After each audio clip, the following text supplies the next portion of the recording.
and final New York City Democratic mayoral debate gets underway later this evening. Candidates will face off to make their case to voters ahead of the Democratic primary June 24th. Joining us now is Nick Reisman, reporter at POLITICO. Welcome. Thanks for having me. Oh, last week, all attacks went toward Andrew Cuomo. Should we expect the same dynamics tonight?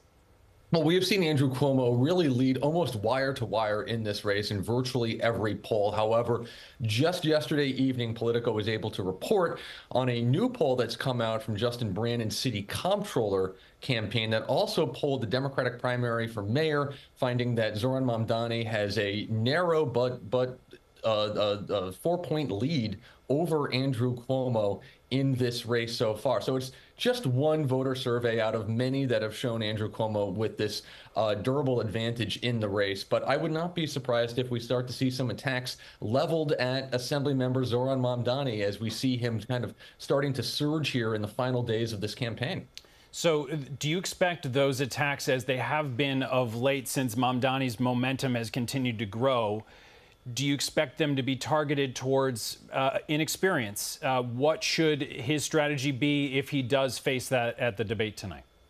I mean, that is something that we have already seen Andrew Cuomo start to try out in the previous debate, where he began to attack Mamdani's relatively thin resume. He's only been a state lawmaker for a couple of years. He's never run a complex organization like New York City's bureaucracy. And he's relatively young. He's 33 years old. He does not have a lot of experience or really a lot of accomplishments under his belt in Albany. So that is all going to be fodder for Andrew Cuomo going into this debate. And it's really probably the most effective attack line for Cuomo, considering that he is a long and very lengthy resume in government service, dating back to when he worked for his father in the 1980s. So many important issues to get to tonight, but housing was one of the few policy areas that broke through the noise last week. Do you anticipate that we'll hear from the candidates on how to fix the city's housing crisis?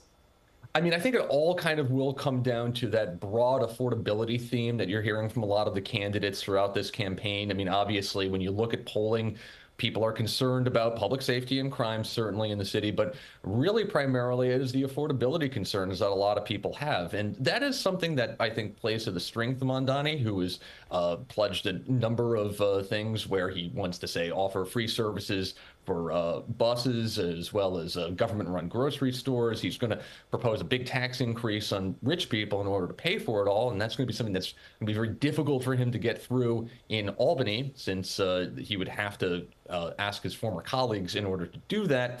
But it's something that also Andrew Cuomo has a lot of experience at. He was the housing secretary under Bill Clinton in the 90s. So there's enough of an avenue for both of these guys, I think, to find something on housing there going forward. For these candidates that may be polling lower, how aggressive do you expect them to be tonight for a final push? This is really the last opportunity that they have. We're talking about Brad Lander, Zellner Myrie, Scott Stringer, Adrian Adams, the city council speaker, who have all been largely in single digits, some starting to break through to a third place, but it's a distant third place. It's really become a two-person race between Cuomo and Mamdani, which is really quite remarkable considering the very different visions that they have for the city.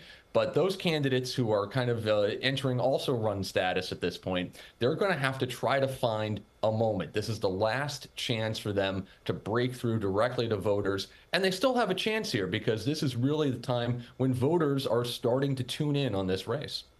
Nick Reisman, Politico reporter. Nick, thanks so much for joining us this morning. Thank you.